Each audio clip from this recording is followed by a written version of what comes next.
आज हम हिंदी भाषा का पाठ मान जा रे मेरे मन पढ़ेंगे। ये लिखा है लेखक रामेश्वर सिंह कश्यप जी ने। एक हास्यमय निबंध है। इनका जन्म हुआ 12 अगस्त 1927 सेमरा गांव बिहार में और मृत्यु हुई 24 अक्टूबर 1992 में। रामेश्वर सिंह कश्यप जी रेडियो नाटक लोहा सिंह भोजपुरी का सोप ओपेरा है।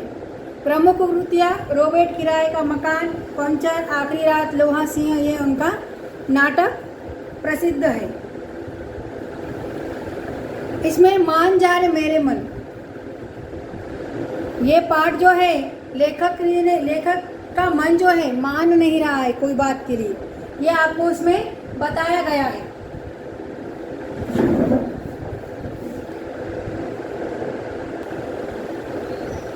उस रात मुझ में और मेरे मन में ठन गई। अनबन का कारण था कि मन मेरी बात नहीं सुनता था। एक रात क्या हुआ, लेखक क्या और लेखक के मन में ठन गई, यानी गुस्सा हो गए एक दूसरे पर। और क्या हुआ, अनबन का कारण क्या था, मन मेरी सुन नहीं रहा था, लेकिन लेखक का मन जो है कुछ चीज़ है उसके लिए वो मान नहीं रहा था। बचपन से ही मैंने मन को मनमानी करने की छूट दे दी। अब बुढ़ापे की देहरी पर पाँव देते वक्त जो मैंने इस बेलगाम घोड़े को लगाम देना चाहा तो कोशिश की तो वो क्या होगा, अड़ गया। जो कि कई वर्षों से काबू में लेने के फेर में हूँ, लेकिन हर बार कन्नी काट जाता है। भाग जाना, निकल जाना, इसे कहते हैं कन्नी काट देना। लेखक क्या कह रहे हैं कि मैं हमेशा मन की मनमानी करने देता हूँ, और इस बार मैंने क्या किया, बेलगाम घोड़े की तरह उसे लगाम से खींचना चाहा तो उसने क्या किया, गुस्सा हो गया। मामला बड़ा संगीन था। मेरे हाथ में स्वचालित आदमी तोलने वाली मशीन का टिकट था, जिस पर वजन के साथ टिप्पणी लिखी थी, आप प्रगतिशील है लेकिन गलत दिशा में। मामला बड़ा संगीन, यानी बहुत सीरियस चीज़ थी ये, बहुत मामला संगीन था। क्या हुआ, स्वचालित आदमी यानी वो एक मशीन होती है, इंसान उसमें पैसे डालता है, वो टिकट देती है। उस तरह से हमें ही सब चीज़ें करना पड़ता है। स्वचालित यानी खुद ब खुद चलती है। वैसी मशीन जो है वेट गिनने वाली, वज़न गिनने वाली, उस वज़न गिनने वाली मशीन ने क्या कहा, वज़न के साथ एक नोट लिख कर दी कि आप प्रगतिशील है लेकिन गलत दिशा में, यानी प्रगति कर रहे लेकिन गलत दिशा में। सिर्फ बॉडी प्रगति कर रही है आपकी, वज़न ज़्यादा बढ़ रहा है। आधी रात का वक्त था। मैं चारपाई पर उदास बैठा अपने मन को समझाने की कोशिश कर रहा था। मेरा मन रूठा सा सूने कमरे में चहलकदमी करना यानी घूमना फिरना। लेखक मन को मना रहे हैं, लेकिन लेखक का मन क्या है, मान नहीं रहा है, चहलकदमी कर रहा है, घूमना फिर रहा है। इसे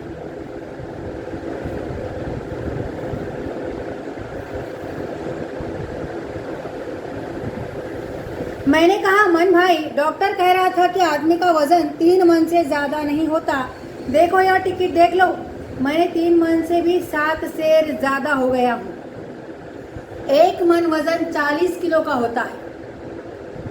पुराने लोग कहते थे कि 60 किलो वजन जो होता है वो होता है 1 मन, लेकिन अब जो है 40 किलो को 1 मन कहा जाता है। लेखक कितने हुए, 40 किलो का वज़न अगर पकड़ लिए हमने तो गिनना शुरू करो। 40 किलो वज़न से 3 मन 120 और 7 से यानी ऊपर 7 किलो, 7 से या 10 किलो ज़्यादा पकड़ो, इतना वज़न है। तो डॉक्टर ने क्या कहा लेखक से, 3 मन वज़न हो सकता है, लेकिन और ऊपर वज़न है 7 से 7 किलो वज़न ज़्यादा है लेखक का। वो मन को कह रहा है, मन भाई, डॉक्टर कह रहा था ना कि आदमी का वज़न 3 मन से ज़्यादा नहीं होता। देखो यार टिकट देख लो, मैं 3 मन से 7 से ज़्यादा हो गया हूँ। स्टेशन वाली मशीन पर तुलने के लिए चढ़ा तो टिकट पर कोई वज़न नहीं आया था। लिखा था, कृपया एक बार मशीन पर एक ही आदमी चढ़े। देखो रेलवे स्टेशन पर, बस स्टैंड पर एक मशीन होती है, उसको वेट गिनने वाली मशीन होती है, उसमें पैसे डालो, 1 रुपया 2 रुपये लगते हैं शायद, उसमें डाल दिए ना, और उसके पास खड़े हो जाना उसके स्टैंड पर, तो वो खुद ब खुद वज़न बताती है। लेखक ने ही उसमें वज़न गिने, तो लेखक का वज़न मशीन ने बताया नहीं, लेकिन क्या दिया उसने, नोट उसके ऊपर लिखकर, कृपया एक वक्त पर मशीन पर एक ही आदमी चढ़े। क्योंकि लेखक का वजन ज़्यादा है, मशीन भी बता नहीं पाई। फिर बाजार गया तो वहाँ की मशीन ने वजन बताया। सोचो, जब मुझसे मशीन को इतना कष्ट होता है तब कि जब बाजार गया, उन्हें मार्केट में गया, लेखक जब मार्केट में गए तो उन्होंने क्या किया, वहाँ पर भी वज़न उनका तुलवाया। लेकिन वज़न तुलवाने के बाद उस मशीन ने वज़न बताया, लेकिन लेखक का कहना क्या है कि मशीन को मेरा बहुत कष्ट होता है। तब यानी फिर अब मुझे भी तो वज़न का कष्ट हो रहा है। मन ने बात काटकर दृष्टांत किया। तुमने बचपन में बाइस्कोप में देखा होगा, कोलकाता की एक भारी भक्कम महिला थी। उस लिहाज से तुम अभी काफ़ी दुबले पतले हो। मन ने बात काटकर, यानी बीच में ही बात कट गया और मन में क्या आ गया कि तुमने तो बचपन में देखा ना, बाइस्कोप में बताया था कि कोलकाता की एक भारी भक्कम महिला थी, उसके लिहाज में तुम्हारा वज़न तो कम है। ऐसा होता है अक्सर कई चीज़ों में कि हमारे दिल में एक सवाल होते हैं और आंसर दो होते हैं। एक दफ़ा ऐसा हो जाता है कि हम बोलते हैं हमें ऐसा करना चाहिए, ऐसा नहीं करना चाहिए। दिल क्या कहता है अपना, मन क्या कहता है, कर लेना यार, अभी तो उसने किया था, उससे कुछ हुआ क्या, तुम करोगे तो क्या हो जाएगा। तो हम क्या करते हैं, फिर दिमाग की सोच कर मन की सोच सुन लेते हैं और मन की ही चीज़ें करते हैं। तो मन इससे क्या कह रहा है, लेखक से क्या कह रहा है कि देखो तुम तो वो कोलकाता के औरत के हिसाब से तुम्हारा वज़न तो कम है, दुबले पतले हो तुम तो अभी, उसका तो कितना वज़न था। मैंने कहा, मन भाई, मेरी ज़िंदगी बाइस्कोप होती तो रोग क्या था, मेरी तकलीफ़ों पर गौर करो। रिक्शे वाले मुझे देखकर ही भाग खड़े होते हैं, दर्जी अकेले मुझसे नाप नहीं ले सकता। लेखक का वज़न इतना ज़्यादा है कि उन्हें रिक्शा वाले बिठाते नहीं हैं। रिक्शा वाले जब देखते हैं ये है इसमें बैठने वाला पैसेंजर, तो वो भाग जाते हैं। और दर्जी जो कपड़े सिलवाता है, वो दर्जी अकेले नाप नहीं ले सकता।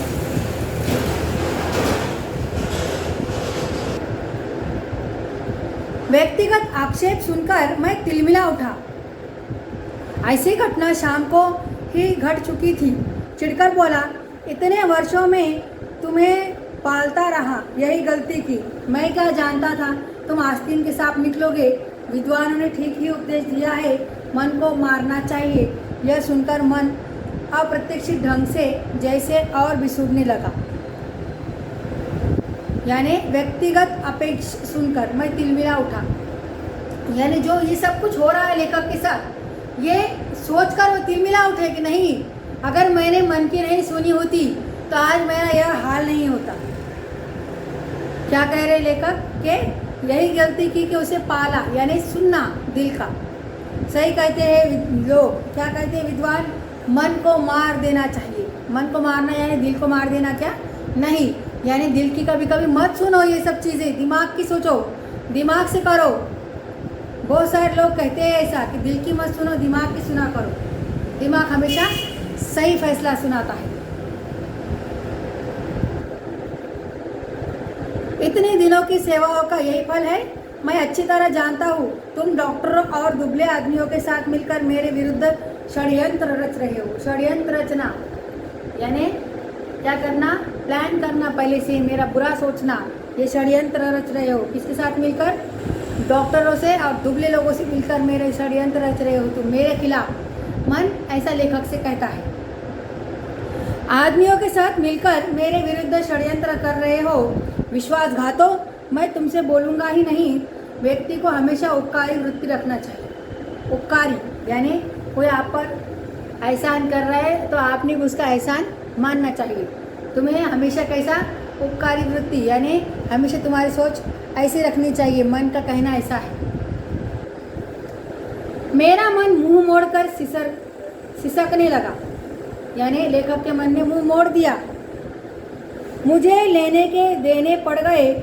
मैं भी निराश होकर आंत स्वर में भजन गाने लगा। यानी उनका मन भी, लेखक का मन भी उदास हो गया। अंत मन यानी दुखों से, अंदर से, दिल से एक स्वर में भजन गाने लगा।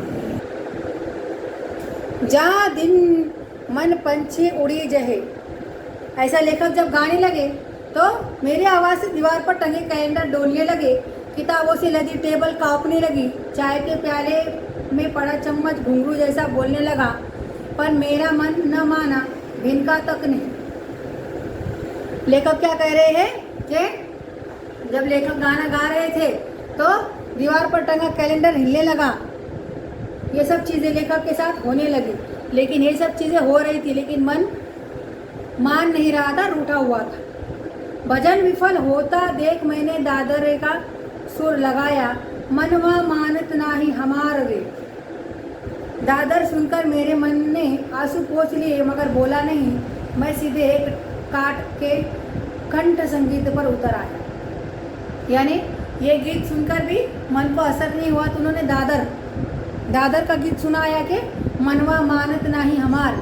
इससे उनके मन ने क्या किया, सिर्फ आंसू पोंछे, लेकिन बात नहीं की। फिर उन्होंने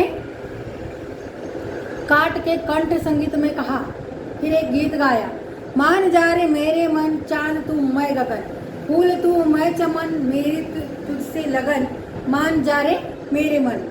आखिर मन साहब मुस्कुराने लगे, बोले तुम क्या चाहते हो।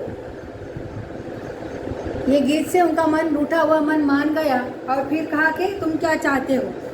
मैंने डॉक्टर का पुर्जा सामने रखते हुए कहा, पुर्जा यानी डॉक्टर की कोई बॉडी पार्ट नहीं, यानी उनकी रिपोर्ट, जो डॉक्टर ने रिपोर्ट दी थी वो वाला। सहयोग तुम्हारा सहयोग, मेरे मन ने नाक भौं सिकोड़ते हुए कहा। लेखक ने क्या कहा, रिपोर्ट बता दी और कहा कि तुम सहयोग करो मेरा, लेकिन मन ने क्या कहा, नाक भौं सिकोड़ते हुए, नाक मुंह टेढ़ा करते हुए कहा, पिछले 13 साल से इसी तरह पुर्जों ने तुम्हारा दिमाग खराब कर रखा है। भला यह भी कोई भले आदमी का काम है, लिखता है खाना छोड़ दो। मैंने एक कट्टी डकार ली, लेकर कहा, तुम साथ देते तो मैं कभी खाना छोड़ देता। यानी मन क्या कह रहा है, ऐसा कैसा डॉक्टर है कहता है खाना छोड़ दो। जब लेखक ने क्या की, एक खट्टी डकार लेते हुए कहा कि तुम अगर मेरा साथ देते इसमें खाना छोड़ने में तो मैं कप्पा छोड़ देता। एक तुम्हारे कारण मेरा शरीर चर्बी का महासागर बन रहा है। ठीक ही कहा गया है कि एक मछली पूरे तालाब को गंदा कर देती है। मेरे मन ने उपेक्षापूर्वक कागज़ पढ़ते हुए कहा, लिखता है कसरत करो। मैंने मुलायम तकिए पर कोहनी टेककर जमाई देते हुए कहा, कसरत करो, कसरत का सब सामान तो है अपने पास, सब शुरू कर देना है। वकील साहब पिछले साल कुर्सी टूटने के लिए मेरा मुकद्दर मांग कर ले, सुर्खी कूटने के लिए मेरा मुकद्दर मांग कर ले गए थे, कल ही मांग लूँगा। डॉक्टर ने क्या लिखा है, खाना छोड़ दो, कसरत करो। तो लेखक क्या कहते हैं, जमाई देते हुए कोहनी नरम तकिए पर रखकर कहते हैं, ठीक है कसरत का सब सामान है, ले आएंगे वकील साहब के पास से। उन्होंने क्या किया था, पिछले साल लेकर गए थे सुर्खी कूटने के लिए। मैंने रुआसा होकर कहा, तुम साथ दो तो यह भी कुछ मुश्किल नहीं है। सच पूछो तो आज तक मैंने देखा ही नहीं कि सूरज निकलता किधर से है। लेखक कहते हैं कि मैंने देखा ही नहीं सूरज किधर से निकलता है। कसरत करने के लिए तो सुबह उठना पड़ेगा। सच पूछो तो आज तक मैंने देखा ही नहीं कि सूरज निकलता किधर से है। मन ने बिल्कुल घबरा कर कहा, लेकिन दौड़ोगे कैसे। लेखक ने कहा कि दौड़ना पड़ेगा कसरत करने के लिए। मन ने कहा, लेकिन फिर दौड़ोगे कैसे। मैंने लापरवाही से जवाब दिया, दोनों पैरों से। लेखक ने क्या कहा, दोनों पैरों से दौड़ूंगा। ओस से भीगा मैदान, दौड़ता हुआ मैं, उगता हुआ सूरज, आह कितना सुंदर दृश्य होगा। लेखक का बस दिल के दिल में ही सोचना चल रहा है कि मैं दौड़ूंगा, ओस का मैदान होगा, उगता हुआ सूरज होगा, क्या दृश्य होगा, क्या नज़ारा होगा। सुबह उठकर सभी को दौड़ना चाहिए। सुबह उठते ही औरत चूल्हा जला देती है, आँख खुलते ही भुक्कड़ों की तरह खाने की फिक्र में लग जाता हूँ। लग जाना बहुत बुरी बात है। सुबह उठना तो बहुत आसान बात है। दोनों आंखें खोलकर चारपाई से उतरे, 2,500-3 हज़ार दंड बैठकें निकाली। मैंने मैदान में 15-20 चक्कर दौड़े, फिर लौटकर मुकद्दर हिलाना शुरू कर दिया। मेरा मन यह सब सुनकर हंसने लगा। लेखक का प्लान चालू हो गया, क्या क्या करना है। सुबह नींद में से उठ गए तो क्या करना है, 2,500-3 हज़ार दंड बैठकें निकालनी है, जो लेखक नहीं निकाल सकते। लेखक का वज़न बहुत ज़्यादा है। अगर लेखक पहले ही ये सब चीज़ें कर देते तो लेखक का वज़न इतना ज़्यादा नहीं बढ़ता। एक साथ लेखक इतना सब नहीं कर सकते। दोनों आंखें खोलकर मेरा मन ये सब सुनकर हंसने लगा। जो लेखक का प्लान है ये सब कुछ, ये प्लान उनका मन सुनकर हंसने लगा कि लेखक ये सब नहीं कर सकते। मन ये जानता है। मैंने रोककर कहा, देखो यार, हंसने से काम नहीं चलेगा, सुबह खूब सवेरे जागना पड़ेगा। मन ने कहा, अच्छा अब सो जाओ। आँख लगते ही मैं सपना देखने लगा। मैं मैदान में तेजी से दौड़ रहा हूँ, कुत्ते भौंक रहे हैं, गाय रेभा रही है, मुर्गे बाग दे रहे हैं। यानी लेखक ने कहा सुबह जल्दी उठना है, मन ने कहा सो जाओ। सोते ही लेखक को सपना आया और सपने में क्या क्या देखा कि लेखक तेजी से दौड़ रहे हैं, कुत्ते भौंक रहे हैं, गाय रेंबा रही है, मुर्गे बाग दे रहे हैं। लेकिन अचानक क्या हुआ, एक विलायती किस्म का कुत्ता मेरे दाहिने पैर से लिपट गया। विलायती यानी अपने देश का नहीं, दूसरे देश का कुत्ता जो लोग पालते हैं, वैसा कुत्ता उनके पैर से क्या हुआ, पैर से लिपट गया। मैंने पाँव को जोर से झटका कि आँखें खुल गई। लेखक ने क्या किया, सपने में उनके पैर को कुत्ता लिपट गया, लेकिन हकीकत में उन्होंने पैर जोर से धक्का दिया, जोर से पैर को झटका मारा। देखता आंखें खुल गई उनकी। फिर क्या है, देखता हूँ तो क्या, मैं फर्श पर पड़ा हूँ, टेबल मेरे ऊपर है, सारा परिवार चीख चीख कर मुझे टेबल के नीचे से निकाल रहा है। हकीकत में क्या हुआ, उन्हें गिर गए और उनके आंख पर टेबल भी गिर गया और सब घर के लोग टेबल के नीचे से उन्हें निकाल रहे हैं। खैर किसी तरह लंगड़ाता हुआ चारपाई पर गया कि याद आया मुझे तो व्यायाम करना था। अब लंगड़े हो गए, उन्होंने पैर को मार लग गया तो क्या हुआ, उन्हें याद आया, अरे मुझे तो व्यायाम करना था ना, कसरत करने की थी आज। मन ने क्या कहा, व्यायाम करने वालों के लिए गहरी नींद बहुत ज़रूरी है, तुम्हें तो चोट भी काफ़ी आई है, सो जाओ। मन ने क्या किया, बहका दिया, कहा कि अरे व्यायाम करने के लिए तो नींद ज़रूरी है ना, और तुम्हें तो बहुत सारी चोट आ गई, तुम्हें तो सोना पड़ेगा, सो जाओ। मैंने नींद की ओर कदम बढ़ाते हुए अनुभव किया। मन व्यंग्यपूर्वक हंस रहा था। मन बड़ा दुस्साहसी था। व्यंग्यपूर्वक यानी मजाक से हंसना। किसी को उल्लू बनाने के बाद जब हंसता है इंसान, उसी तरह का उनका मन हंस रहा था। और क्या कह रहा था, आप उल्लू बनाया था उसने लेखक को, छोटी सी चोट को इतना बड़ा बताकर सुला दिया। हर रोज़ की तरह सुबह 9:30 बजे आंखें खुली। नाश्ते की टेबल पर ऐलान किया, सुन लो कान खोलकर, पाँव की मोच ठीक होते ही मैं मोटापे के खिलाफ लड़ाई शुरू करूँगा। खाना बंद, दौड़ना और कसरत चालू, किसी पर मेरी धमकी का असर नहीं। यानी क्या किया उन्होंने, लेखक जब 9:30 बजे उठे सुबह में तो जोर से चीख कर घर में कहा कि अब मैं क्या करने वाला हूँ, जब तक मेरा पैर के ठीक होता नहीं है, पैर का जो चोट है वो ठीक हो गई, उसके बाद क्या करने वाले लेखक, मोटापे के खिलाफ लड़ाई शुरू करेंगे, खाना बंद करेंगे, दौड़ना और कसरत चालू करेंगे।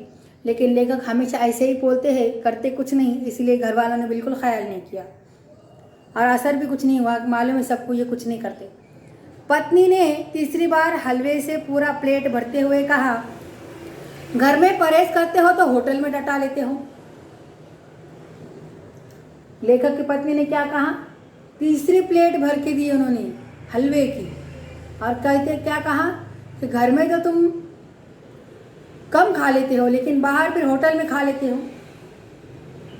मैंने कहा, इस बार मैंने संकल्प किया, जिस तरह ऋषि सिर्फ हवा पानी से रहते हैं उसी तरह मैं भी रहूँगा। संकल्प करना, दिल में सोच लेना, ठान लेना कि मैंने क्या ठान लिया है, ऋषि मुनि जैसे हवा और पानी से जीवन व्यक्त करते हैं, चलाते हैं, मैं भी वैसे ही चलाऊंगा हवा और पानी से। पत्नी ने मुस्कुराते हुए कहा, खैर जब तक मोच है तब तक तो खाओगे ना। पत्नी ने क्या कहा? मुस्कुराते हुए जवाब दिया, जब तक तो चोट है, तुम्हारे पैर में मोच लगी है, तब तक खाओगे कि नहीं। मैंने चौथी बार हलवा लेते हुए कहा, छोड़ने के पहले मैं भोजनानंद को चरम सीमा पर पहुंचा देना चाहता हूँ। छोड़ने से पहले यानी जब मैं खाना छोड़ दूंगा, अभी छोड़ा नहीं है, लेकिन जब छोड़ूंगा, छोड़ने से पहले मैं क्या करना चाहता हूँ? सब कुछ खा लेना चाहता हूँ। यह वाम मार्गी कायदा है। उस रात इतना खा लूं कि खाने की इच्छा ही ना रह जाए। उस रात नींद में मैंने पता नहीं कितने जोर से टेबल में ठोकर मारी थी। 5 महीने बीत गए, मोच ठीक नहीं हुई। जो चलने फिरने में कोई कष्ट नहीं था, मगर जो ही खाना कम करने का या व्यायाम का विचार मन में आता, बाएं पैर की अंगूठी में टीस उठने लगती। यानी उनका मन मान ही नहीं रहा है, उनका मन नहीं मानता है व्यायाम और कसरत करने के लिए। उन्हें क्या है? सिर्फ सोने और खाने की एक आदत हो चुकी है, और वो आदत उनकी कसरत और व्यायाम के बीच में आती है। इसीलिए मामूली सी चोट उनकी ठीक होने में 5 महीने लग गए। एक दिन रिक्शे पर बाजार जा रहा था, देखा फुटपाथ पर एक बूढ़ा वजन की मशीन सामने रखे घंटी बजाकर लोगों का ध्यान आकृष्ट कर रहा है। एक दिन क्या हुआ, जब रिक्शे से बाजार जा रहे थे लेकर, तो देखा कि फुटपाथ पर एक बूढ़ा आदमी जो है, बूढ़ा इंसान एक मशीन लेकर बैठा है, और वो मशीन वज़न की है और सामने रखा है और घंटी बजाकर लोगों को दिखा रहा है कि मैं वज़न की मशीन लेकर बैठा, वज़न करने के लिए। रिक्शा रोककर जो ही मैंने मशीन पर एक पाँव रखा, तोल काटा, पूरा चक्कर लगाकर अंतिम सीमा पर थरथराने लगा, मानो अपमानित कर रहा हो। बूढ़ा आंतरिक होकर हाथ जोड़कर खड़ा हो गया, बोला, दूसरा पाँव न रखिए महाराज, इस मशीन से मेरे पूरे परिवार की रोजी चलती है। आसपास के राहगीर हंस पड़े। मैंने पाँव पीछे खींच लिया। क्या कहा कि जब लेखक उतरे रिक्शा से वज़न करने के लिए, उनका एक ही पैर रखा, तो वो जो कांटा रहता है वज़न बताने वाला, वो चक्कर खाकर लास्ट वाला जो नंबर है उस पर आकर गिर गया। तो तभी वो मशीन पर चलाने जिसकी मशीन थी, बूढ़ा इंसान, वो खड़ा होकर हाथ जोड़कर लेखक से कहने लगा कि दूसरा पाँव मत रखिए, क्योंकि मशीन फिर टूट जाएगी और उसी मशीन पर उसका पूरा परिवार का रोजी रोटी चलती है। ऐसा सुनकर जो है आसपास खड़े लोग हंसने लगे, मुस्कुराने लगे।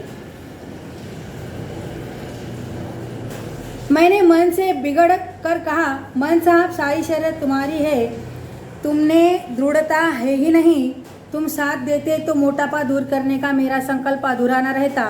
मन ने कहा, भाई जी, मन तो शरीर के अनुसार होता है, मुझ में तुम दृढ़ता की आशा ही क्यों करते हो।